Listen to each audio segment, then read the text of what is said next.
नजर दोस्त से बड़ा दोस्त कुछ भी नहीं है। नकारात्मक ऊर्जाएं बिना बुलाए, बिना निमंत्रण के तुम्हारे घर पहुंच रही है। तो अमावस की रात हो गई, ठीक है, पूर्णिमा और ये होली दीपावली जो त्योहारों की रातें होती है, इनको इतना महत्व क्यों दिया जाता है? अमावस्या की रात होती है तो नकारात्मक ऊर्जाएं सभी अपनी चरम सीमाओं पे होती है। जब तुम्हारा अमावस्या का समय आता है तो नकारात्मक ऊर्जाएं, सभी प्रकार की ऊर्जाएं अपने रूप के अंदर है। कोई ऐसा खतरनाक केस है जो जिस पे बहुत आया से हो? आते हैं। अभी एक पंजाब का था, एक महिला थी, उसके ऊपर 3 प्रेत, एक कच्चा कलवा, एक 20-22 साल का लड़का और एक 60-65 साल का। 3 प्रेत उसे परेशान कर रहे हैं। एक उसके साथ संभोग कर रहा है, एक जो कच्चा कलवा है वो उसके माथे पे आके बैठा है, वो पूरा दिन उसका सर दबाए रखता है। एक जो 60-65 वाला है वो पूरे दिन उसके शरीर के साथ खिलवाड़ करता है।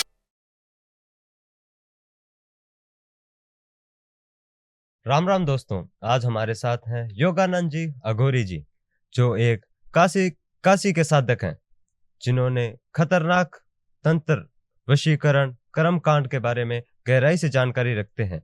और चलिए इस एपिसोड को शुरू करते हैं और इनसे जानकारी लेते हैं। तो राम राम गुरु जी। जय श्री महाकाल। जय श्री महाकाल। गुरु जी, पहले तो आप अपना छोटा सा शॉर्ट इंट्रो दे दीजिए। आपका नाम क्या है, आप कहाँ से हैं और आपने कौन सी साधना की हुई है? योगानंद नाम है मेरा जी। ऐसे तो हो सारी साधनाएं या जो भी है हमारी काशी से ही है, मूल रूप से राजस्थान से है। आपने काशी से साधना की है? जो गुरु हैं, जो गुरु मुझे प्राप्ति हुई थी वो काशी से थे। अच्छा। तो अघोर तंत्र में जो मैं आया हूँ उन्हीं की वजह से आया हूँ। तो आपके गुरुजी हैं जो, वो काशी से हैं? थे, अभी नहीं है? अभी नहीं है। अच्छा। तो आपने कौन सी साधना की हुई है, कौन सी शक्तियां आपके पास? शक्तियों की, साधनाओं की मैं ज्यादा चर्चाएं नहीं करता। जी। जो गुरु ने दे दिया वो हमने ले लिया, हम्म। जो आदिशक्ति ने हमें दे दिया वो हमने ले लिया। हमारे पास कुछ नहीं, जो है उनका आशीर्वाद है। जो उन्होंने दे दिया वो उनकी माया है, हमारे पास क्या, कुछ भी नहीं। उनका आशीर्वाद है, गुरु का आशीर्वाद है, भगवती का आशीर्वाद है, महादेव का आशीर्वाद है। काशी जो के अंदर कार्य होते हैं सारे उनके आशीर्वाद से ही होते हैं। वचन खाली हमारे मुंह से निकलते हैं लेकिन आशीर्वाद उन्हीं का होता है, शक्तियां उन्हीं की होती है। जी। काशी के अंदर किस तरह के तंत्र होते हैं? काशी में सभी प्रकार के तंत्र होते हैं। नहीं, अलग है काशी, बाकी तंत्रों के नाम से दुनिया जानती है काशी को, तो वहां पे क्या अलग है? काशी शिव का स्थान है, मोक्ष का स्थान है। जी। सारा तंत्र तो शिव ने ही दिया है, शिव स्वयं वहां विराजमान है। तो संसार की सारी सिद्धियां, शक्तियां, तंत्र मंत्र सभी वहां मौजूद है। जो चीज काशी में हो जाती है वो और कहीं नहीं होती। हर जगह की अलग अलग रीतियां हैं, अलग अलग रिवाज हैं, लेकिन काशी में सब कुछ है। काशी खुद में ही सब कुछ समेटे हुए है। तो आप अपने पीछे, नाम के पीछे अघोरी लगाते हैं जी। तो तांत्रिक अघोरी से बड़े होते हैं क्या? उनके पास ज्यादा शक्तियां होती है तांत्रिक से? तांत्रिक, अघोरी, कपाली, ओघड़ सभी अलग अलग होते हैं, इनके स्तर होते हैं। लेकिन गुरु गोरखनाथ ने सभी को एक कर दिया। फिर इनके लेवल होते हैं, तुम कह सकते हो। जैसे जैसे तुम आगे बढ़ोगे वैसे वैसे तुम्हारे नाम के पीछे शब्द जुड़ते जाएंगे। अच्छा। तो आपको कितना टाइम हो गया इस चीज के अंदर? कब से आप इस जर्नी को आपने ज्वाइन किया? लगभग हूँ मैं 2018-19 से। 18-19 से। तो आपने पहले किसके अंदर साधक बने पहले आप उस? वो एक मेरा मिलना था उनसे, मेरे गुरु से। अच्छा। उनका भी अंतिम समय था, शायद वो मेरा ही इंतजार कर रहे थे। कर्म होते हैं पिछले जन्मों के, मुझे उनसे मिलना था। कुछ चीजें, जब एक समय आता है जब पिछले कुछ आपके कर्म जो वक्त बाकी रह जाते हैं, जो अगले जन्म में आपको निभाने ही होंगे।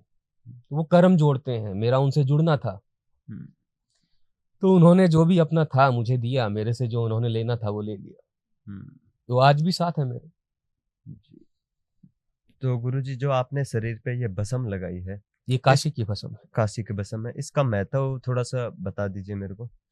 काशी की वो एक मुक्ति है। अच्छा। भस्म जो बनती है सारी मुक्त आत्माओं से बनती है। जी। जब चिता आपने दे दी है तो सब कुछ आपने भस्म कर दिया। भस्म का मतलब ही सब कुछ भस्म हो गया, राख हो गया, तो वही ये भस्म है। शिव भी यही लगाते हैं, हम भी यही लगाते हैं, सब यही लगाते हैं। तो आप ये भस्म हमेशा लगा कर रखते हैं शरीर पे? ये भी श्रृंगार है, श्रृंगार है, अघोरी का स्पेशल श्रृंगार हाँ। होता है इसी तरह से। तुम हर वक्त हर चीज पहन के नहीं चलते, वैसे ही है। तो आप हमारा ये श्रृंगार है, अलग अलग आयोजन के समय अलग अलग श्रृंगार होते हैं हमारे भी। अच्छा। तो मैं आपके ये जो आपने गले के अंदर मालाएं, रुद्राक्ष जो डाले हुए हैं, इनके बारे में थोड़ा जानना चाहूंगा। ये थोड़ा सा मेरे को बता मालाएं हैं, शक्तियों का रूप यही है। अच्छा, ये क्या है, सिद्ध की हुई है क्या है? सिद्ध तो हो ही जाती है, कुछ मेरे गुरु की दी हुई मालाएं हैं। अच्छा। जो उन्होंने आजीवन पहनी है वो भी मेरे पास ही है। इनमें भी शक्तियां होती है, रक्षा कवच होता है, सिद्धियां होती है। अच्छा, मैं रक्षा कवच के बारे में जानना चाहता हूँ, इसके बारे में थोड़ा मेरे को बताइए। किस प्रकार का रक्षा कवच? कि आप अगर मेरे को किसी को कोई अगर मेरा दुश्मन है, तो अगर वो मेरे पे तंत्र वगैरह करता है तो कैसा सुरक्षा कवच लगता है, क्या है? रक्षा कवच भिन्न प्रकार के होते हैं जी। मंत्रों द्वारा भी होते हैं जी। और उसके द्वारा ताबीज द्वारा भी होते हैं। अब तंत्र किस प्रकार का है, तुम्हें किस चीज की आवश्यकता है, वो तो हम उस समय देखते हैं। अगर तुम्हें बार बार कुछ हो रहा है, मंत्रों द्वारा हो जाएगा। उससे अधिक अगर तुम्हें ज्यादा चाहिए तो कुछ चीजें भी दी जाती है, पहनने के लिए दी जाती है, माला भी दी जाती है। तो गुरुजी, मैं आपसे अब ये जानना चाहता हूँ कि आपने जो अभी लास्ट में सबसे साधना कौन सी की है आपने? मैं हर बार यही बता रहा हूँ, साधनाओं के बारे में बताया नहीं जाता है। नहीं, फिर भी साधना तो हमारी हमेशा चलती रहती है। फिर भी कोई साधना तो की होगी आपने? साधना कभी पूर्ण नहीं होती, वो निरंतर चलती रहती है। तो उसमें तुम निरंतर चलते जाओगे, एक नदी है, उसके प्रवाह में बहते जाओगे, आखिर में जाके तुम्हें समुद्र में मिल जाना। तो आप जो भी अगर भूत प्रेत वगैरह एंटिटीज होगी, इनको हटाना हो तो क्या आप कैसे हटाते हो? बहुत सारे तरीके हैं हमारे पास। जी, बताइए मेरे को। मंत्रों द्वारा होता है, प्रेतों द्वारा होता है। प्रेतों से भी काम करवाते हो? प्रेत है हमारे पास, प्रेत सिद्धियां हैं। कितने प्रेत हैं आपके पास? बहुत सारे हैं। बहुत सारे, फिर भी 200 300 कितने होंगे, लगभग 300-400। 300-400। तो वो क्या क्या करते हैं वो, अगर अब अभी आपके पास है, साथ में है? हर वक्त साथ रहते हैं। जरूरत होती है तभी काम करवाते हो उनसे? वो अपने में मग्न है। अच्छा, तो वो परेशान नहीं करते?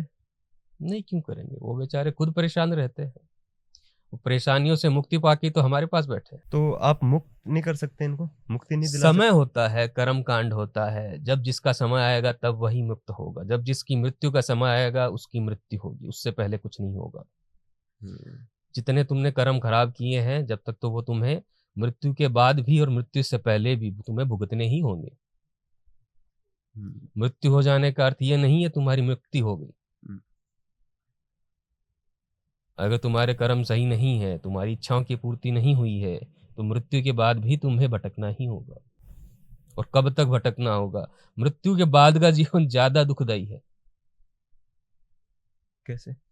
ना तुम खा सकते हो, ना तुम पी सकते हो, ना तुम किसी से अपनी बात कह सकते हो, लेकिन तुम्हारे पास कोई भी इंद्रियां नहीं है। जो हमारे जैसे साधक होंगे वही तुम्हारी बात सुन पाएंगे। तो अगर आपने बोला कि वो उनके पास वो ना ही खा सकते ना ही पी सकते, लेकिन बहुत सारे केस ऐसे भी होते हैं वो भोग मांगते हैं, प्रेत हैं जो, तो वो क्या है फिर, वो किस तरह, ये कंसेप्ट? भोग होते हैं, तुम उनके नाम से भोग दोगे तो वो उनकी प्राप्ति होगी। यदि तुम उनके नाम से भोग नहीं दोगे, मृत्यु के बाद केवल नाम से या मंत्रों से ही तुम्हें प्राप्ति हो सकती है। जो तुम्हारे नाम का है, जब जिंदा होते हो तो तुम्हें कोई ना कोई तो पूछता है ना, खाना खा ले, या फिर जाके खाते हो। जाके अब तुम मृत्यु के पश्चात खा नहीं सकते, तो हमें ही उन्हें देना पड़ता है। एक होती है शव साधना, होती है, है ना? शव साधना क्या तांत्रिक करते हैं या सिर्फ अघोरी करते हैं? सभी करते हैं, ऐसा कुछ भी नहीं है। अच्छा, क्या होता है थोड़ा सा? गुरु के ऊपर, उनके ऊपर जो गुरु है, सब उनके गुरु के ऊपर है। आपके गुरु ने यदि आपको सब साधना दी है तो आप कर पाओगे, अगर नहीं दी है तो नहीं कर पाओगे। आपने की है शव साधना? बिल्कुल की है। कैसे की थी, थोड़ा बताइए। सब साधना सबके ऊपर बैठ के की जाती है। शव के ऊपर बैठ के की जाती है, और क्या उसमें क्या बलि वगैरह भी लगती है? बलि किस चीज की है? सब साधनाएं ऊपर, सबके ऊपर ही साधना होती है सारी। नहीं, जो कर्म अगर कांड होते हैं, क्रियाएं होती हैं, वो सब होती है बस। शव साधना करते हैं तो कौन सी देवी आती है? हाँ, कौन सी देवी को देवी प्रसन्न? नहीं आती है, तो वो तो प्रेत को मनाया जाता है। प्रेत को बनाया जाता है। तो ये शव साधना में मैंने ये भी सुना है कि जब साधना पूर्ण हो जाती है तो शव खड़ा हो जाता है, बैठ जाता है। ये है भ्रांति? ऐसा कुछ नहीं। ऐसा नहीं? वो मंत्रों द्वारा यदि हमें उस कार्य को करवाना है उससे, तब होता है। जो मर गया उसे क्यों दोबारा खड़ा करना है? जिसका कार्य जो संपूर्ण हो चुका है वो हो चुका, उसके उपरांत आवश्यकता क्या है? तो आपके पास अभी किस तरह के केसेस आ रहे हैं आपके पास? अभी वशीकरण के आ रहे हैं, भूत प्रेतों के आ रहे हैं। वशीकरण मतलब किस तरह के वशीकरण? देखो, वशीकरण के जो केस जो आते हैं, ज्यादातर पति पत्नी के, हम्म, प्रेमी प्रेमिकाओं के, हम्म, किसी ना किसी वजह से, या समझो कि आपस की कलह की वजह से, या कोई मनमुटाव हो गया, या कुछ और हो गया, उसी तरह के केस है बस। प्रेमी प्रेमिकाओं का बारे में बात करते हैं कि ये किस तरह से वशीकरण करवाते हैं? प्रेमी प्रेमिकाओं में क्या है, मैं हर किसी के तो लेता भी नहीं। जब मुझे लगता है कि इनका आपस में कुछ ना कुछ है और भविष्य है इनका, मैं लगभग उन्हीं का करता हूँ। यदि तुम्हारे मन में कोई छल कपट है, यदि तुम उस लड़की के या लड़के के बारे में गलत विचार रखते हो और गलत तरीके से तुम उसे पाना चाहते हो, ऐसे कार्यों में मैं हाथ नहीं डालता। अच्छा, और दंडित भी कर देता हूँ। दंडित कैसे, मतलब? यदि तुम गलत इच्छा से मेरे से पास आओगे, तो अगर मैं तुम्हें दिला सकता हूँ तो तुमसे बहुत कुछ ले भी सकता हूँ। अच्छा, तो प्रेमी प्रेमिकाओं का तो चलो समझ में आता है कि ये पति पत्नी ये क्यों करवाते हैं वशीकरण? वशीकरण आपसी कलह हो जाती है, दूसरे करवा देते हैं, दूसरे को? मनमुटाव हो जाता है, दूसरे छोड़ को? के चली जाती है। इस संसार में किसी को कोई भी खुश नहीं देखना चाहता, हम्म, ना तुम्हारे रिश्तेदार, ना तुम्हारे यार दोस्त, ना तुम्हारे अड़ोसी पड़ोसी। दूसरों की खुशियों से सबसे ज्यादा जलन सभी को होती है। तो वही करवा देंगे, तुम्हारे ऊपर कुछ ना कुछ ऐसी क्रिया कर देंगे। वो ये सोचते हैं कि मैं खुश नहीं हूं तो ये जोड़ा क्यों खुश है। ऐसे ऐसे संसार में लोग बैठे हैं। अभी एक केस तुमने सुना होगा, एक औरत द्वारा 3 या 4 मासूम बच्चियों को मार दिया गया। उससे इस प्रकार की जलन थी कि मेरे से ये बच्चियां खूबसूरत क्यों, लड़कियां खूबसूरत तो क्यों? नकारात्मकता की तुम प्रकाष्ठा देखो। 8-8 9 9 साल की बच्चियों को मृत्यु दे दी गई। तो स्त्रियों में तो ऐसी ऐसी घटना पनप रही है।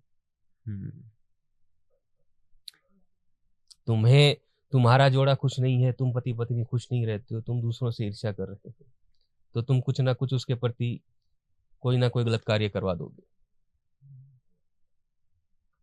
यही व्यापार में होता है, हर चीज में यही होता है।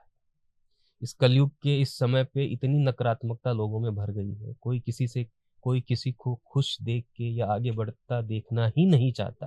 तो व्यापार में किस तरह से लोग यूज करते हैं वशीकरण का? अब व्यापार में तुम्हें एक चीज बताता हूँ। मेरे पास एक केस आया था जी। एक औरत का। हम्म। वो औरत वशीकरण करवाना चाहती थी। अब किस प्रकार करवाना चाहती है, कोई बिल्डर था, बिल्डर दिल्ली का। ठीक है। वो ठीक उसके घर के आसपास में कोई बिल्डिंग बना रहा था प्लॉट लेके। अब वो औरत क्या चाहती है, ना तो वो बिल्डर उसे जानता है ज्यादा, ना कुछ और। ठीक है, अब उस औरत की मंशा क्या है, वो प्लॉट वो मुझे दे दे, वहां बिल्डिंग ना बनाए, प्लॉट मुझे दे दे और और बिल्डिंग वो ना वहां बने। पे बिल्डिंग ना बनाए, हम्म। और वो प्लॉट मुझे बेच के चला जाए। अब इस तरह की मंशा लेके लोग आते हैं। हम्म। तो उस पे काम किया आपने? नहीं, मैं नहीं करता ऐसे कार्य।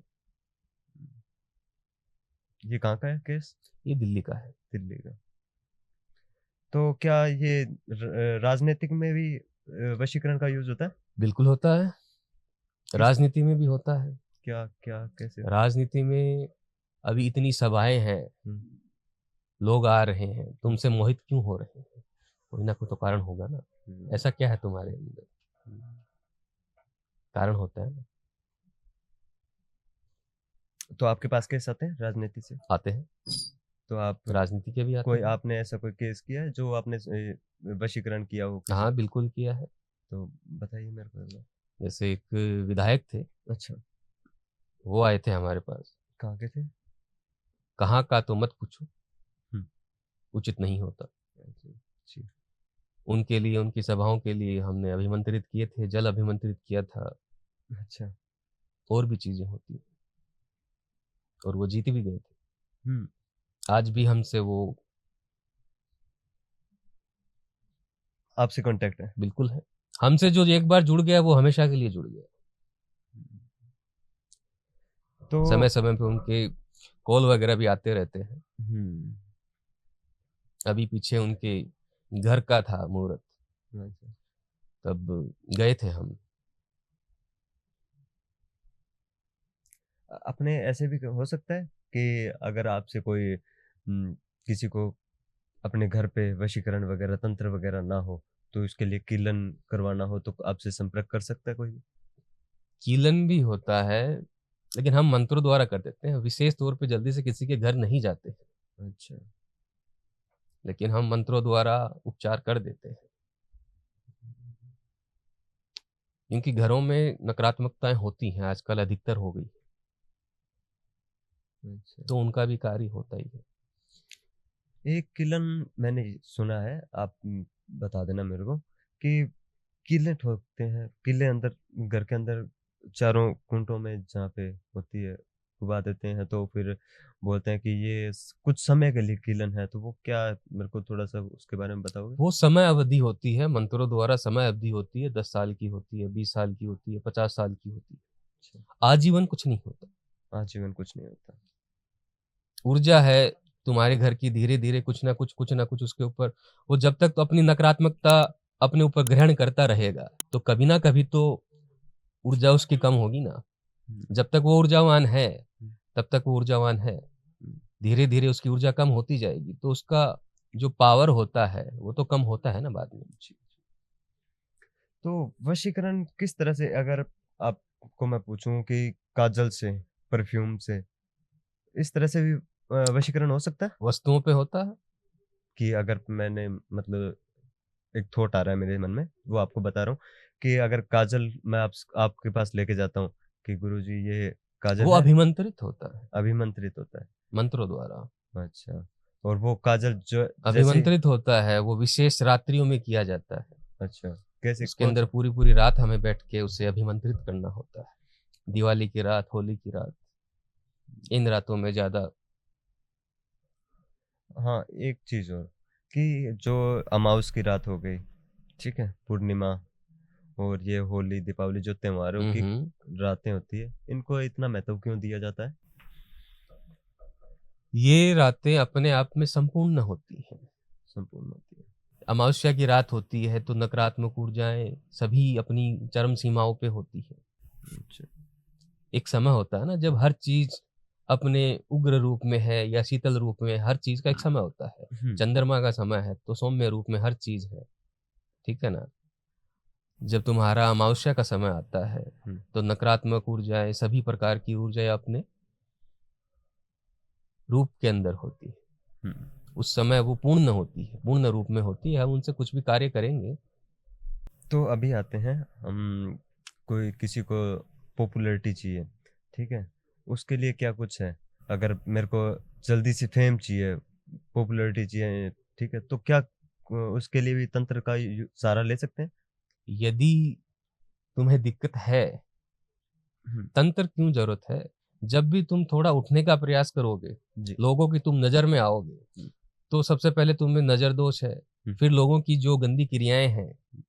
नजर दोष से बड़ा दोष कुछ भी नहीं है। अच्छा। जब 100 लोग तुम्हारी बातें करेंगे, तुम्हारे ऊपर बैठता वो तुम्हें नहीं देख पाएंगे ऊपर चढ़ता हुआ, तो तुम्हें वो नीचे गिराने की करेंगे। देखते हैं कितने दिन चढ़ता है, कितना दिन करता है, तो वो नकारात्मक ऊर्जाएं तुम्हें देंगे और वो ऊर्जाएं तुम्हारे ओरा पे जाके लगेगी। यदि तुम्हारे पास रक्षा कवच नहीं है कोई, यदि तुम्हारे पास कुलदेवी का नहीं है, कुलदेवी का आशीर्वाद नहीं है, देवता कुल देवताओं का नहीं है, पितरों का नहीं है, किसी का आशीर्वाद तुम्हारे पास नहीं है, तो यदि और कुछ होता है कि पिछले जन्म के कर्म भी होते हैं, तुम्हारे ग्रहों भी होते हैं। यदि तुम्हारे ग्रह नीच के हैं आगे सारे, तो तुम्हें वो नीचे ही लेके जाएंगे। उस समय सारे तंत्र, कुछ भी क्रियाएं तुम्हारे ऊपर उल्टी आके पड़ेंगी। एक समय होता है ना कि इंसान एकदम से चढ़ता है और उसी स्थिति में उतनी से दुगुनी स्पीड में आके वो नीचे गिरता है। तो ये कारण होते हैं। उस समय तुमने यदि देवताओं का या तंत्र का या किसी ऊर्जा का सहारा नहीं लिया, सुरक्षा कवच नहीं लिया, तो तुम्हारा नीचे गिरना संभव है और निश्चय है।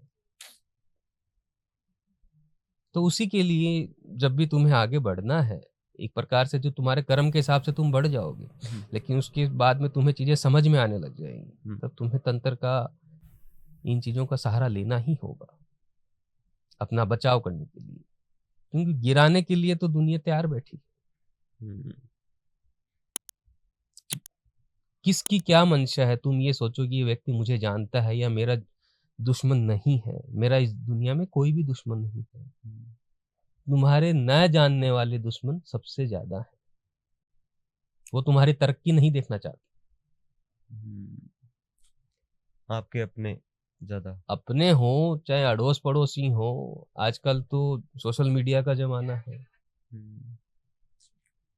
कोई किसी को नहीं चाहता, सभी एक दूसरे को गिराना चाहते हैं। केवल मैं और मैं, केवल मैं ही ऊपर जाऊं, यही मंशा है सबकी, सबकी मंशा है। तो क्या तंत्र से अपने ग्रह अगर बिगड़े हुए हैं तो सही कर सकते हैं उनको? ओरा, ओरा, तंत्र द्वारा तुम्हारा ओरा रक्षित हो जाता है। अच्छा, वो कैसे होता है?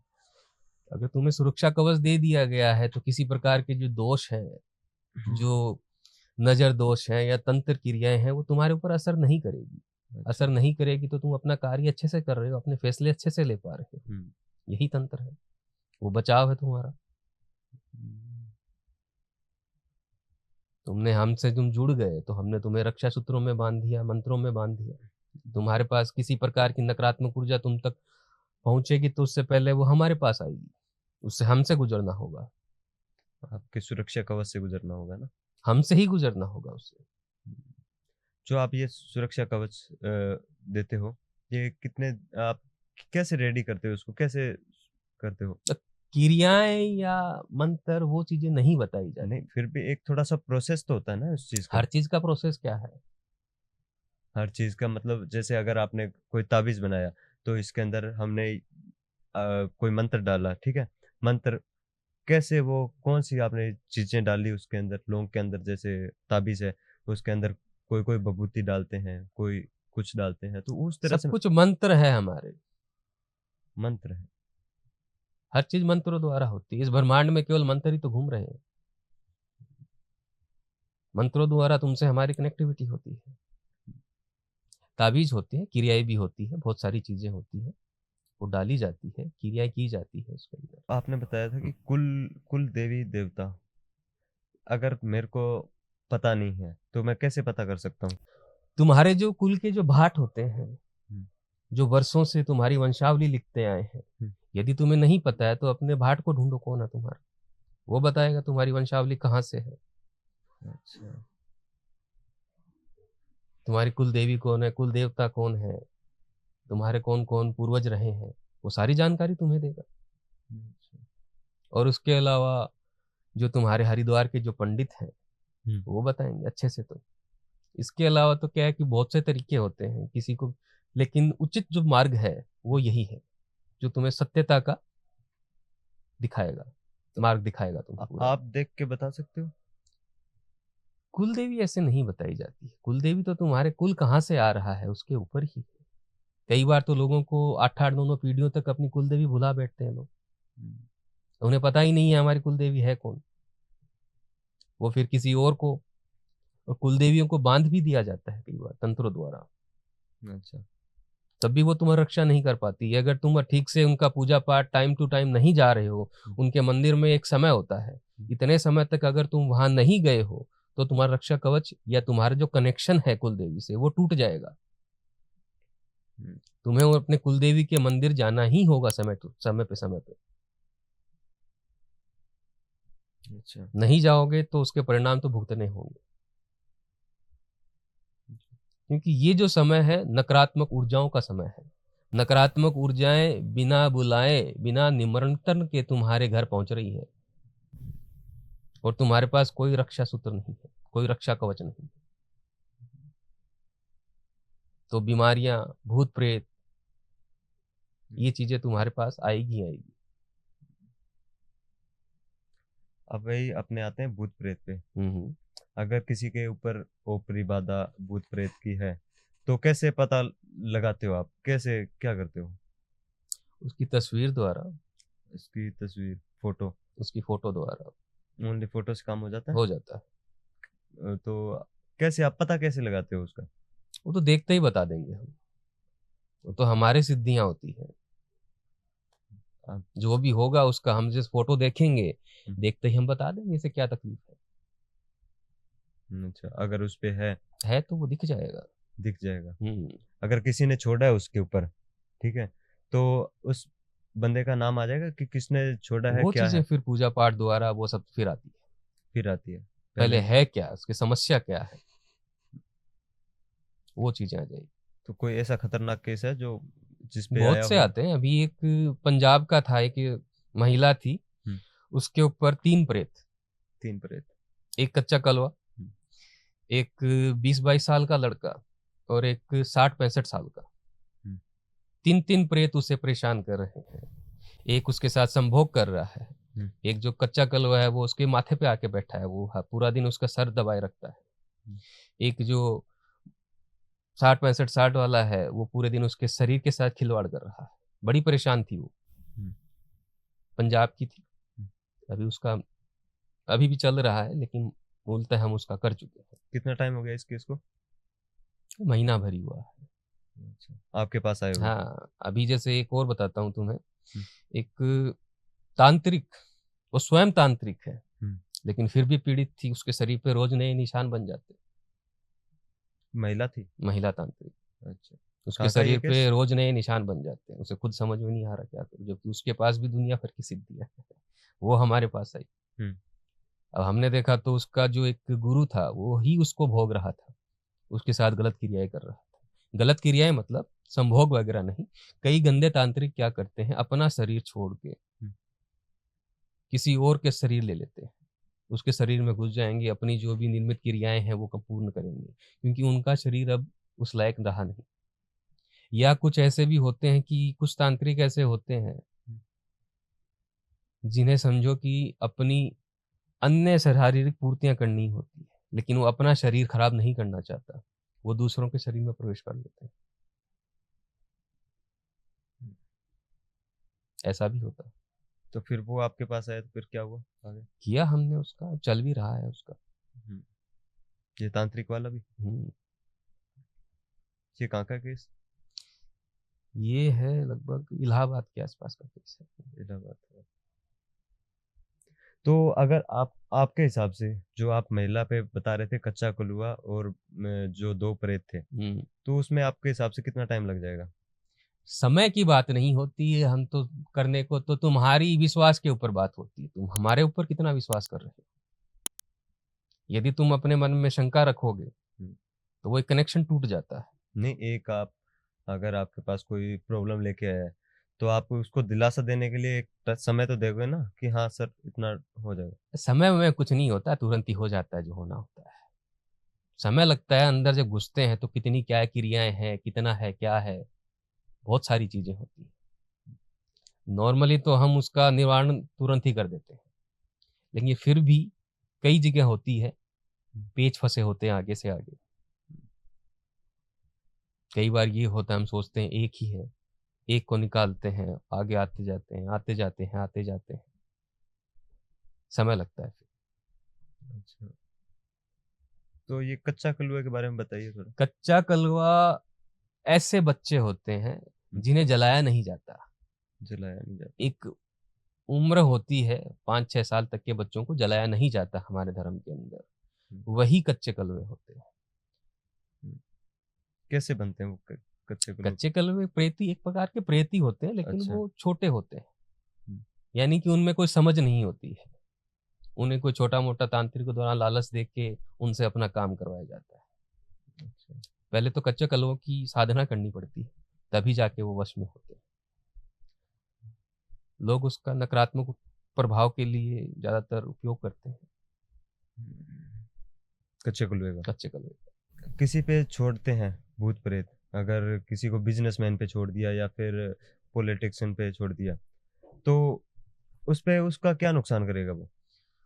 वो तुम्हें भ्रमित करेगा, हुँ, तुम्हें बीमार करेगा, हुँ, तुम्हें सही डिसीजन या सही निर्णय नहीं लेने देगा किसी भी कार्य में। तुम कोई भी कार्य कर रहे हो, चाहे व्यापार कर रहे हो, हुँ, चाहे गृहस्थ हो, कुछ भी हो, अगर तुम अपने घर के अंदर सही निर्णय नहीं ले पाओगे तो घर भी उजड़ेगा, व्यापार भी उजड़ेगा।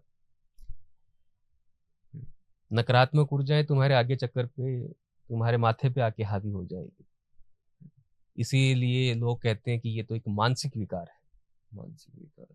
लेकिन वो मानसिक विकार भी तो वहीं से आ रहा है, उसका कारण क्या है, पहले तो नहीं था। हुँ, भूत प्रेत तुम्हारे मानसिक स्तर को ही बिगाड़ते हैं, उसके बाद तुम्हारी शरीर को बिगाड़ते हैं, तुम्हें बीमार करेंगे। हुँ। कभी कमर में दर्द, कभी घुटनों में, कभी शरीर में, कभी कहीं पेट में विकार कर देंगे। ये विकार ही होते हैं वो, और क्या करेंगे। कोई आपके पास ऐसा भूत प्रेत का केस है जो आपको बैकफायर किया हो? हाँ हाँ, कैसे, क्या था? कितना खतरनाक, कैसे हुआ? बैकफायर एक, वो मित्र ही थे मेरे। हुँ, तो उस समय मैं इतना मतलब नहीं था तंत्र में, हुँ, तो उनके घर पे मैं रात्रि में रुका था। हुँ, साधनाएं मैं करता था, क्योंकि साधनाएं तो मेरी शुरू हो चुकी थी, हुँ, क्योंकि मेरे पिछले जन्मों की जो साधनाएं छूटी हुई थी, तो वो मेरी शुरुआत हो चुकी थी उन चीजों की। तो मेरे पास मंत्र शक्तियां काफी थी। उस समय मुझे मेरे गुरु नहीं मिले थे, नित्यानंद जी। तो हुआ ये कि मैं रात्रि उनके यहाँ रुका था, तो उनके यहाँ पे एक प्रेत थी। प्रेत। प्रेत बोलो तो एक शमशान क्रिया थी, वो एक प्रकार की हुँ, शमशानी जिसको बोलते हैं। हुँ। उसने मेरे ऊपर रात्रि में हमला किया। अच्छा, क्या हुआ आपके साथ? हुआ ये कि उसने मेरा गला दबाने की कोशिश की, हुँ, और वो कामयाब तो नहीं हो पाई। हुँ, दूसरी रात, उस रात तो मैंने कैसे उसको रोक दिया मंत्रों द्वारा, हुँ। लेकिन दिन में उसने मेरे साथ घटना कर दी, मेरी फसलियों में क्रैक आ गया। फसली में मैं क्रैक आ किसी गया। कार्यवश एक कुर्सी पे चढ़ा था, हुँ, उससे मैं, उसने ऐसे लात मारी उस कुर्सी के, हुँ। मैं सीधा, मेरे फसलियों में क्रैक आ गया था। तो अटैक भी करती है, तो फिर भूत उसको प्रेत आपको दबाने की कोशिश करते हैं। हुँ, फिर आपने उसका कैसे सॉल्यूशन किया? उसको हटाया? ले अंदर नहीं आ सकती ना। नहीं, अगर आपने बोला कि उनके घर में थी, नहीं, उसका हमने नहीं किया, नहीं किया? क्यों, उसे ये लगता है कि वो एक देवी है और वो मेरी शक्तियां हैं। मैं कहता, तुझे भ्रम में रहना है, तू रहे, हम तेरा निवारण करेंगे भी नहीं। अच्छा। हमने उसे समझाया था, मैं तो ये कोई देवी वेवी नहीं है। वो भी एक दुबई का अच्छा भला व्यापारी था। व्यापार करते करते ही अब उसे ऐसा भ्रम हो रहा है कि उसके पास शक्तियां हैं, जबकि उसके पास कुछ भी नहीं है। उसका केवल घर बर्बाद हो रहा है। व्यापार तो हो चुका उसका बर्बाद, अब केवल उसका घर बर्बाद हो रहा है। हर वक्त वो भ्रमित रहता है। उसे लगता है कि मेरी समाधि लगती है, ये लगती है। तो ये चीजें भक्ति भी देती है, भ्रमित करती है। आजकल जो ये ज्यादातर जो काली माँ बन के घूम रही है, एक्चुअल में ये क्या होती है? ये प्रेत होती है, जो सरल आती है। मैंने प्रेत होती है। अभी ये समझो वीडियो कि वगैरह किसी के अंदर जन्म देखी में है। वो, मतलब कि समझो कि खुद किसी देवी माँ की उसने साधना ही की है। हम्म, पावरफुल है, ऐसा नहीं कि पावर नहीं है उनके पास, पावर होता है, ठीक है। उसने साधनाएं की है, भक्तन रही है या भगत रहा है, लेकिन गलत क्रियाओं की वजह से उनकी मुक्ति नहीं हो रही है। तो वो किसी ना किसी का शरीर ढूंढेगी और तुम्हें भ्रम में ये डालेगी मैं माँ काली हूँ, ठीक है। अब माँ काली को पहली बात तो आवश्यकता नहीं है किसी के शरीर में जाके बैठने की। यदि तुम माँ काली की साधना करते हो तो माँ काली तुम्हें आशीर्वाद देगी, तुम्हें सिद्धियां दे सकती है, ठीक है, तुम्हें पावर दे सकती है। लेकिन माँ काली को ये आवश्यकता नहीं है कि वो तुम्हारे इस तुच्छ से शरीर के अंदर आके विराजमान हो जाए। जो आदि शक्ति पूरे ब्रह्मांड को चला रही है, उस शक्ति को आवश्यकता नहीं है वो तुम्हारे शरीर में विराजित हो जाए। इतनी पावर नहीं है इस शरीर में, है ना। कोई भी देवता किसी के शरीर में नहीं आते। हाँ, लोक देवता आ सकते हैं, जो स्वयं कोई भगत था, ठीक है, ऐसी शक्तियां आ जाती है जो जिन्होंने यहाँ पे जन्म लिया है, जिनकी आत्माएं हैं, वो कभी कभार तुम्हारे शरीर में आके तुम्हारा बचाव कर सकती है या बाहर से तुम्हें प्रोटेक्ट कर सकती है, लेकिन शरीर में नहीं आती है। शरीर में केवल प्रेत ही आते हैं। वो प्रेत तुम्हें भ्रमित करके रखेंगे, मैं बजरंगबली हूं, मैं ये हूं, मैं वो देवता हूं, मैं फलाना हूं, और तुम्हें लगेगा तुम बजरंगबली बन गए। बजरंगबली अगर तुम साधना करोगे तो वो तुम्हें सिद्धियां देंगे, अपना आशीर्वाद देंगे, सही बात है। मनोकामना पूर्ण करने की तुम्हें शक्तियां देंगे। वो तुम्हारे शरीर में क्यों आएंगे? सही बात। उन्हें क्या आवश्यकता है? हाँ, वो तो खुद एक शक्ति पुंज है, अपनी वर्षों से अपनी तपस्या में बैठे हैं। उनकी तो खाली ऊर्जा से हम कनेक्ट होते हैं।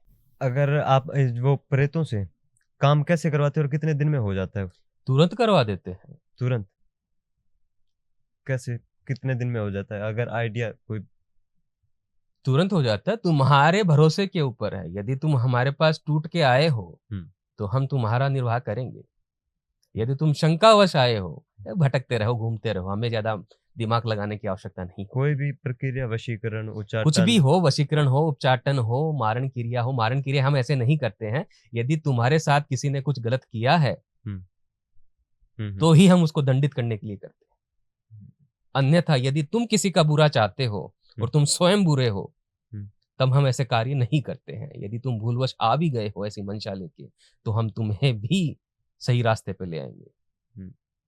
तो अगर आप विदेश से, इंडिया से बाहर कहीं भी हो, पाताल में हो, आकाश में हो, कहीं भी हो, इससे कोई फर्क नहीं पड़ता कि तुम 7 समुंदर पार हो या कौन सी कंट्री में बैठे हो, कौन से देश में बैठे हो, विदेश कहीं में से भी बैठे काम हो, कर कहीं सकते भी हो। बैठे हो, हमें फर्क नहीं पड़ता उस चीज मंत्रों से। से काम करते हो। मंत्र है, ब्रह्मांड है, जहां तक ऊर्जाएं जा रही हैं वो जाएगी। ये कोई मोबाइल के टावर थोड़ी ना है, अनंत ब्रह्मांड है।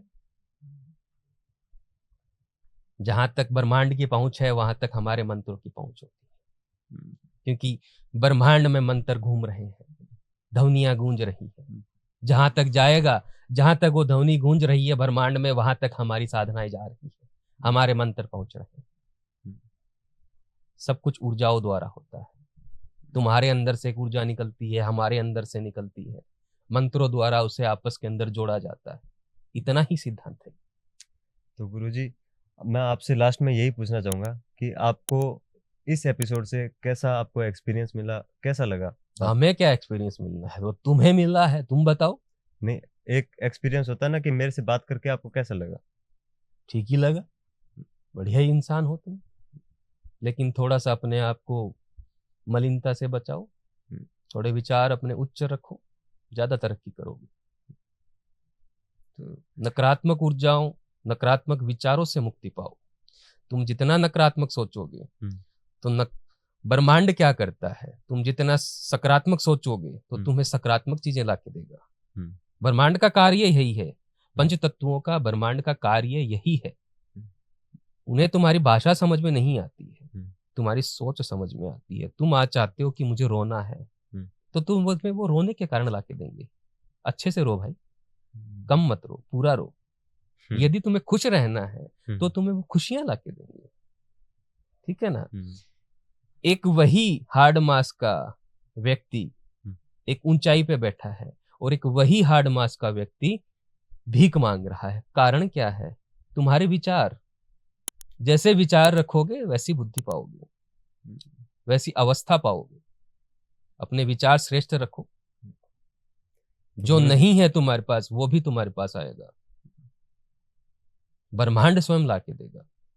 तो दोस्तों, अगर आपको ये एपिसोड पसंद आया हो तो लाइक करना, शेयर करना और कमेंट करना। अच्छे अच्छे क्वेश्चनों के साथ, अगर किसी तांत्रिक के साथ अगर एपिसोड लाना है तो उसके साथ लाएंगे। अगर आप कमेंट के अंदर उनका नाम बताते हैं, अगर उनके बारे में बताते हैं तो उनके साथ ज़रूर एपिसोड लाएंगे। तब तक के लिए राम राम।